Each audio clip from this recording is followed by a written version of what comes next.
them to take to have the appropriate amount of calcium.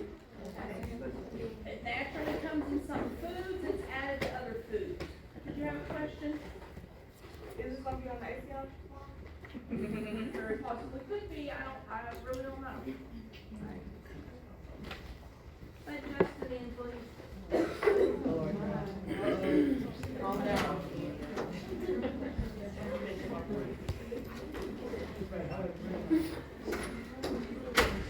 Okay, so remember your bones reach I cannot talk today, so see, I don't want to be doing more. Bones reach their peak bone mass around age 30. Remember I told you this starts decreasing after age 30. You want to have adequate amounts of calcium and vitamin D throughout your lifetime. We talked about osteopenia, that's low bone mass. It precedes osteoporosis. Okay.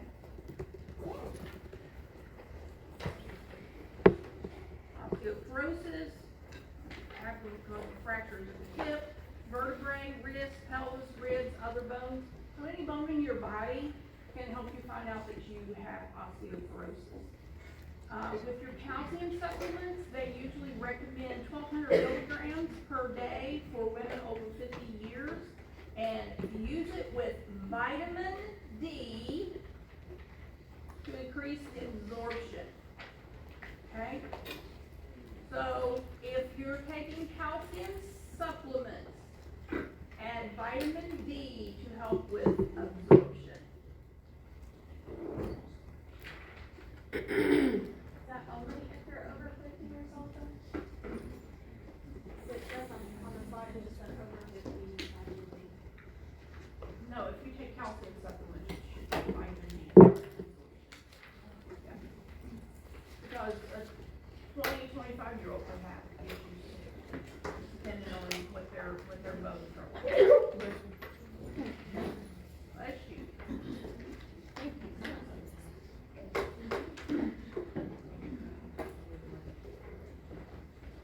And this is what happens if we have low calcium intake or if the ingested calcium is poorly absorbed, the bone breaks down.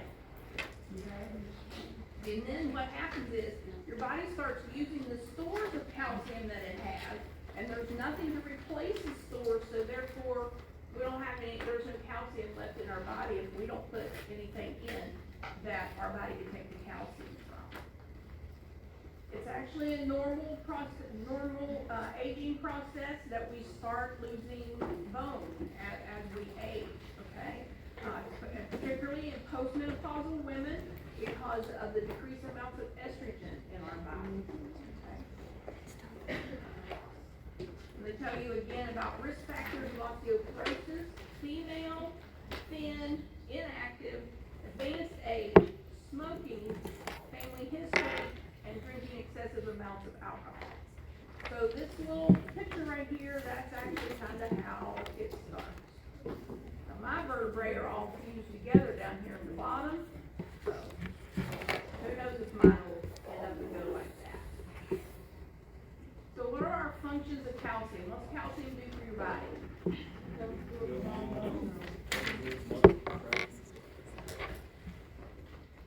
Helps our body release hormones, and it supports normal blood circulation. So if I don't have enough calcium in my body, no matter what my age is, these things could all start happening. Okay? Helps our nerves carry messages.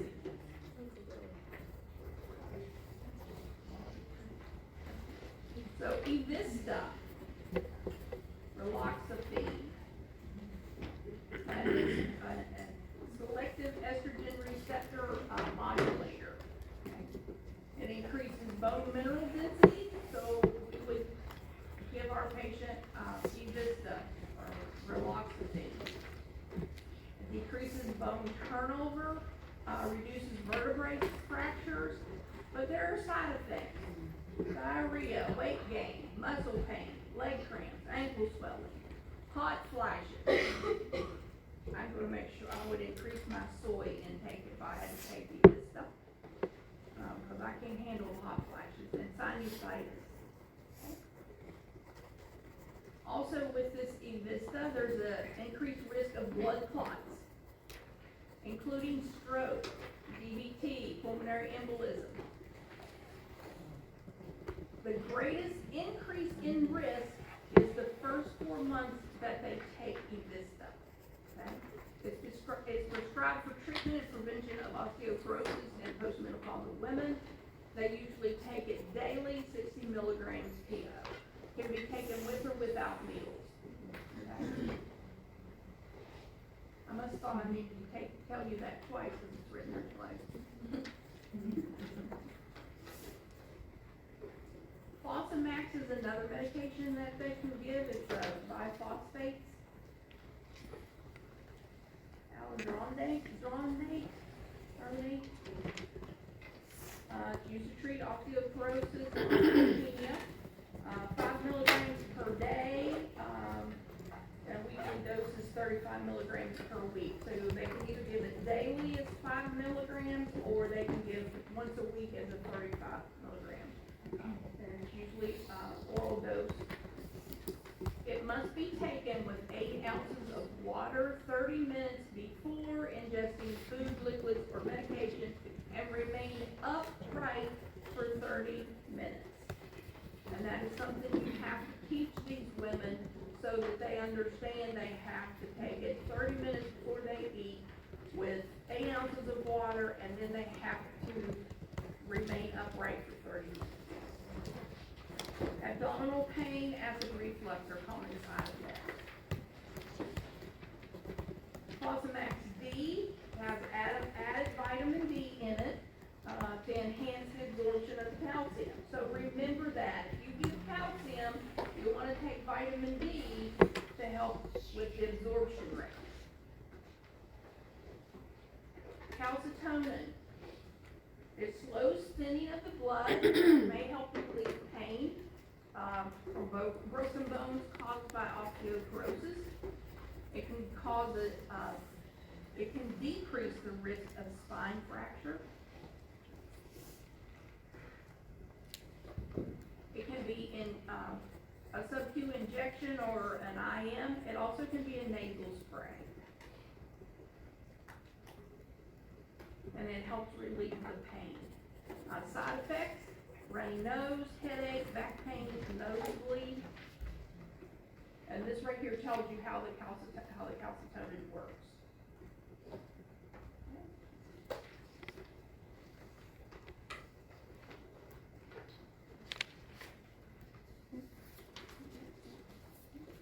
I kind of like this little thing because it wasn't, it's like it's a little stick figure.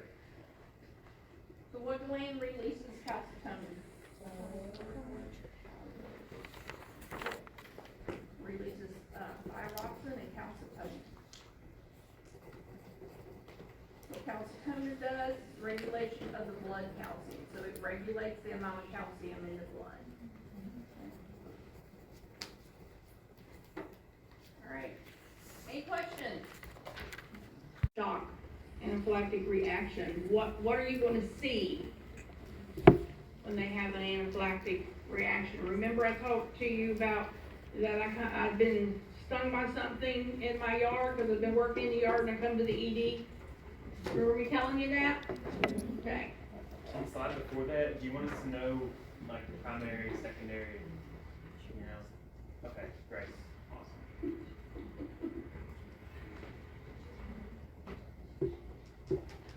So this is an immediate response to an allergen that they're allergic to, okay? So they can have shortness of breath, dyspnea, so we're gonna need to check their breathing. They can have audible wheezes or crackles.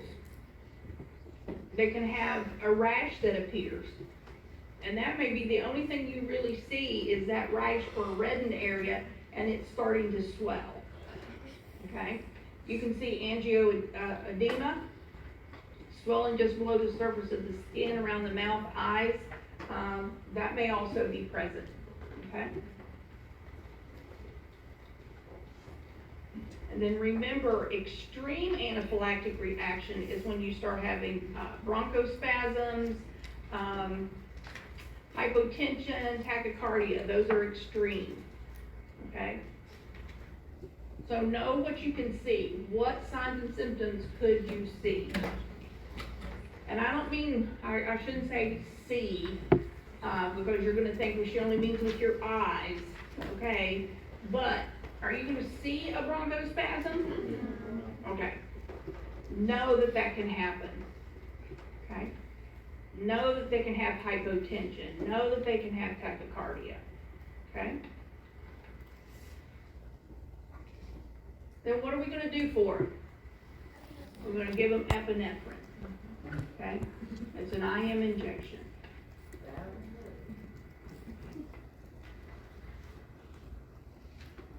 That'll help increase that blood pressure. Yes. So for treatment, I remember when we were going through this, you were saying that, she was like, oh, she's just gonna go straight to epi. What did you say before? Was it just to assess before you give epi? Or was there something you did before giving?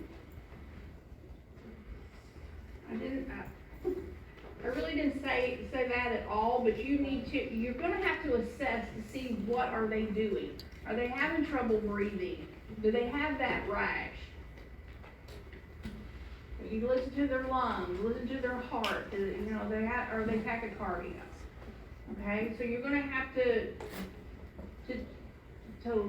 know what those signs and symptoms are. So if it's like somebody, I'll get you just a minute, Hayden, Ron. So if someone comes into the ED and they have, angioedema,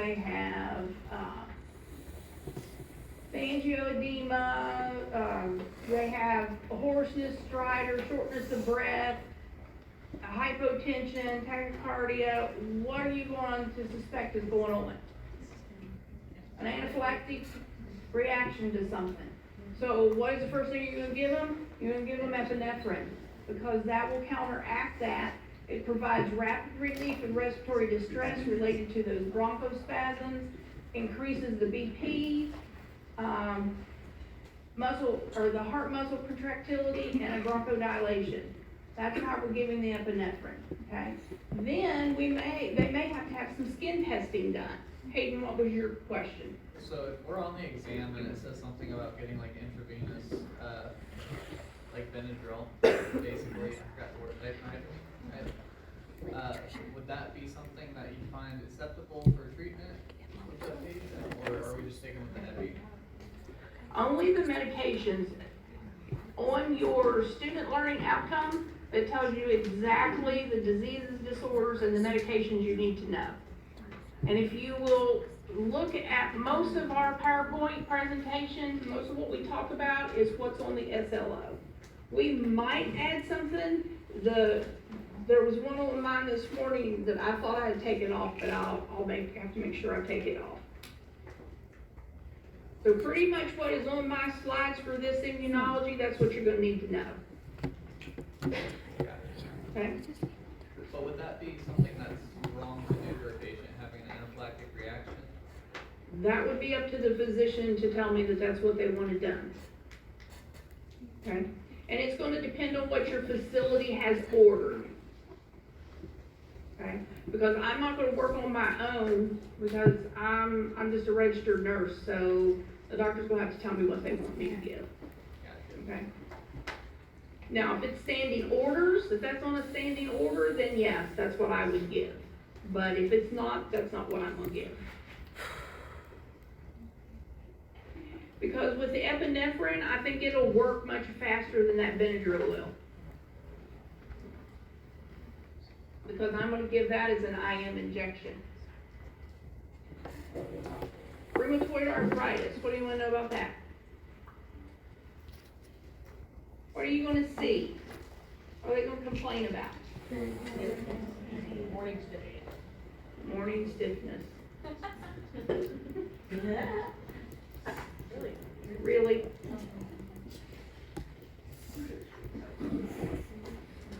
Their joints are gonna be tender, they're gonna be swollen, they're gonna be very, stiff. They can tire very easily. They may be running a low-grade fever. Okay?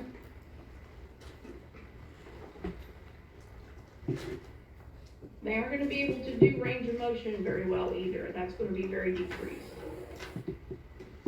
And just think, if your hand looked like this hand right here, both of them looked like this one right here. It says X-rays up above it to the right here. Do you really think you're gonna want to move in the move your hands in the morning? Well, that's what we're gonna tell them they need to do, okay? They need to exercise those, we're gonna educate them on that. And it's mainly due to our age, because as we age, we lose that bone density, and our joints start stiffening up, because we don't have as much synovial fluid there as we did. But remember, some complications can be a heart attack and a stroke, so those are other things we have to think about as well. Women are more likely to develop RA than men, okay? It can be managed by anti-rheumatic drugs. We want to tell them to stop smoking and drinking, dietary supplements, okay? They have to take prednisone the rest of their life. What did it mean by pollution on the wrist? Excuse me? On the wrist, on the last slide, it says pollution with like a little factory by it. What does that mean? Like if they're a factory worker or chemicals? Right, with the pollutants, this right here, That's right. yeah. Because there's pollutants in the environment, they breathe those in over time.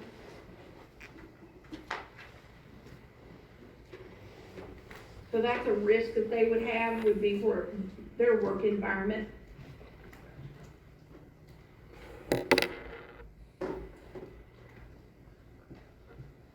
So we're gonna do lab workup for that. Remember I told you about the RA-specific antibodies, arthrocentesis, X-rays.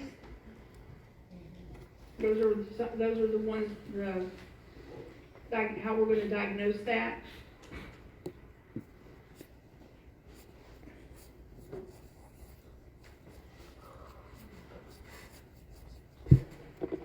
And we're going to tell them to continue to use their joints.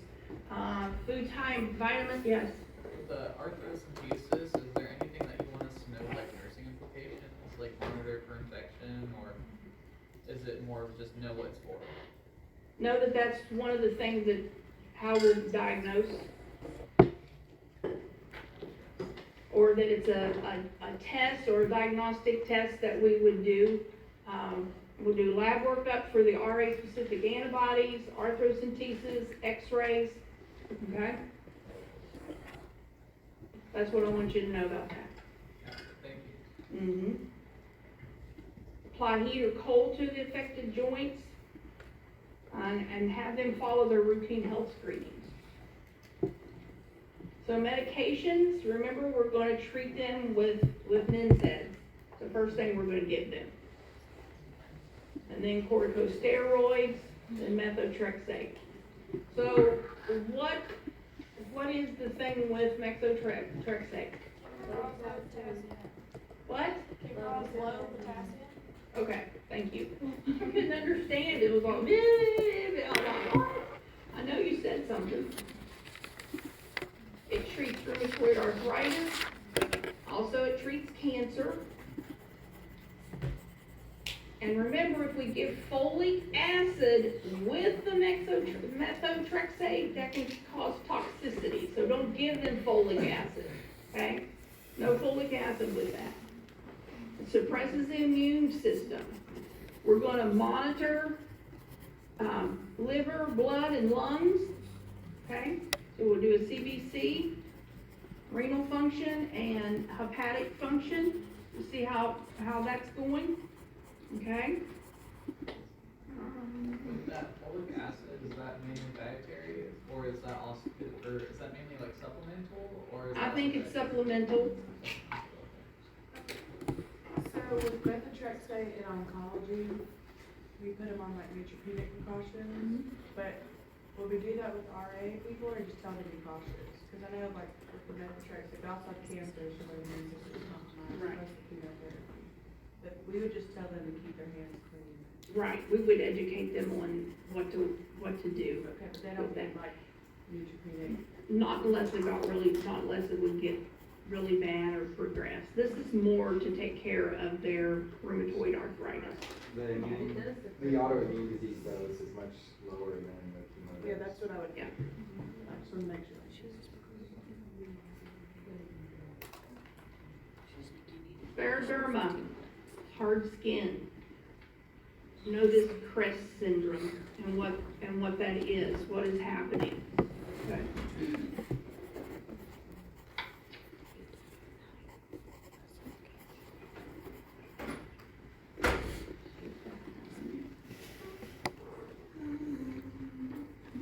We're gonna give them prednisone, and it suppresses the, immune system. We might give them methotrexate, and remember, there's no cure for scleroderma, okay?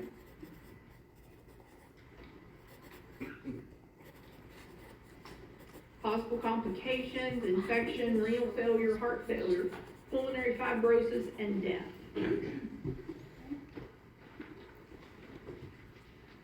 Raynaud's phenomena, know what that is, and that's this right here. This is your normal circulation, and then you have constriction of a small blood vessel, and this is what starts happening. It'll turn white due to lack of blood flow, and then blue due to lack of oxygen, and then red when the blood flow returns. With that prednisone, I think I remember prior to, you're supposed to take like vitamin D supplements, is that something we need to know? With that medication, or am I thinking of something different? You must be thinking of something different, I don't remember saying that, but.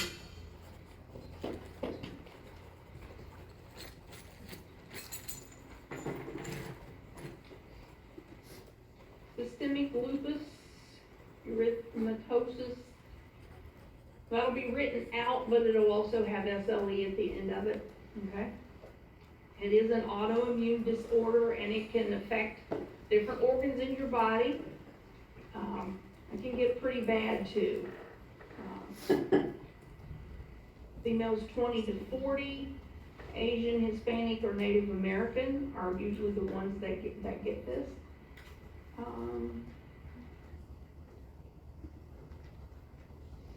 The combination of genetics and environmental triggers, that's what causes it. These are the manifestations. They're gonna have fever, joint pain. Big thing is to remember that they have that butterfly rash that goes across their face. And fever is the major indicator that they've had a flare-up of this. Okay. And pericarditis is a major symptom of it as well. They have weight loss. They could be depressed, they just want to lay around and really do nothing. They just have a loss of wanting to do anything. They can have mouth sores.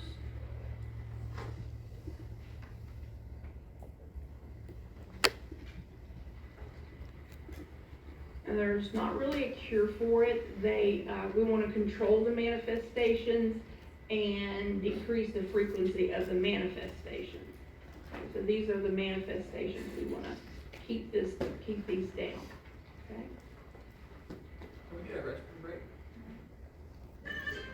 Sure, it's time. Go ahead and go. Soda, whatever you call it. Yes. Water. That's right, Isaac. I've been told it's water. So again, no sugary drinks, okay? What are organ meats? Liver. Gizzard, yes.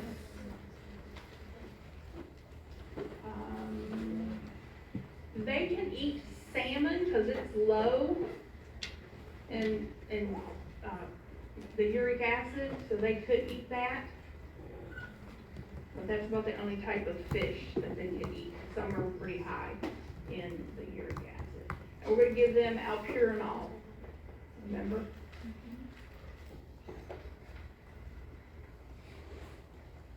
HIV. we need to be afraid of these patients? What kind of precautions? What kind of precautions are we going to use? Standard. Unless their linens are dripping bodily fluids, then yes, you probably want to put on more than a gown and gloves. Their general symptoms: aches, pains, fevers, swollen lymph nodes.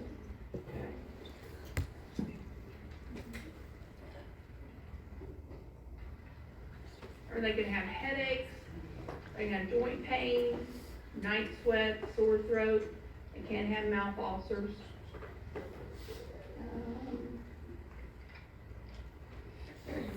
And this can affect their whole body. Remember, we talked about this slide and all the different things that can happen, okay?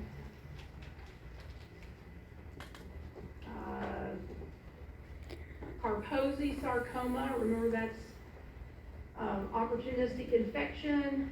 They can get pneumonia, and that's what helps turn it into AIDS, okay? Once they get an opportunistic infection. We're gonna look at the viral load, how much HIV cells is in their blood, and that's what'll help determine their AIDS as well. Remember, their immune system is compromised and they're very susceptible, and we want to watch fevers for what reason? Infection. Right? These just tell you the difference between the two, because you can have HIV for up to 10 years as long as they take their medication and do what they're supposed to do. They will be okay. And remember, we want to educate them not to share their needles with each other. You need to use a condom. What else? What else we want to tell them to do? Prep. Clean with bleach, thank you. What was the other one? Don't share razors. Don't share razors, okay. Toxoplasmosis, have somebody else change the litter box, okay. Target organs for damage related to HIV: kidneys, there's CNS, PNS, and cardiovascular system, okay.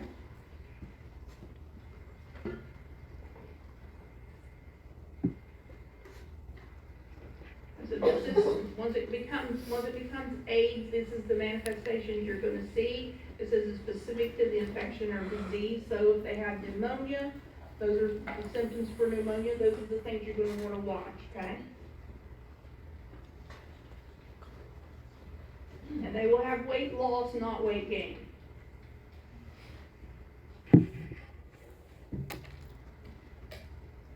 They can have headache, visual blurring, mental status, skin lesions, diarrhea.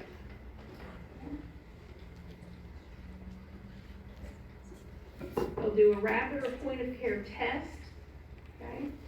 And then they also can do the viral load test, so they can know how much is in the bloodstream. And then remember, I give you this whole, have we already passed the whole page in there? No, it's next. They do have to take lifelong medication. We need to teach them to be compliant, okay? And they're called antiretrovirals, ART, okay?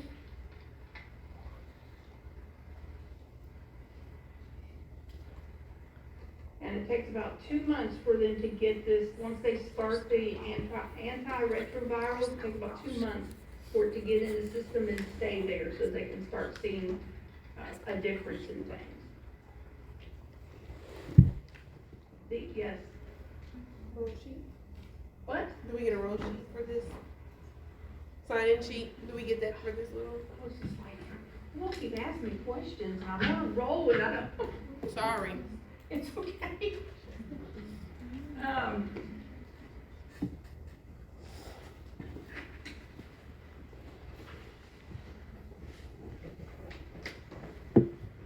give you one before, do I have one? Okay.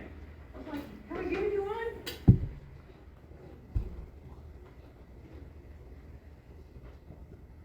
get all Whopper Jaws because I did remote yesterday and we usually work remote on Friday, so now this week is all miscombobulated for me. Sorry. And as I tell you things, I'm trying to remember. So these medications, just know that they can be given. They're not the main one. I'll see it in a minute, tell you what it is. I think it's after the couple more slides. I just talked about that it is a lifelong commitment. They have to be committed. No live viruses, so they're not gonna get the intranasal flu vaccine, okay? No measles, mumps, rubella, rotavirus, smallpox, or varicella, which is chickenpox. Okay, I'm curious, anybody in here had the actual chickenpox besides me? I've never had. I guess the rest of you got the varicella as part of your immunizations? Yes? At least one person did. You wanna make sure that they use condoms, and avoid street drugs, avoid alcohol, because it'll impair their judgment and they'll do something they shouldn't. Clean with bleach, no raw or uncooked food, and litter boxes cleaned by someone else. They have an occupational exposure, you wanna report that. It's like, kind of like sore, just on the body sore. Like an open sore. These meds right here under the antiretrovirals, these are the ones that we're gonna give them, Vimlidy and Virid. A long time ago, we used to give ATZ, and that's the medication I give to the infants that were born to HIV positive moms. Okay. Utilize universal precautions, hand washing for at least 30 seconds, gloves, goggles, and gowns depending on the risk of exposure. Remember resources, and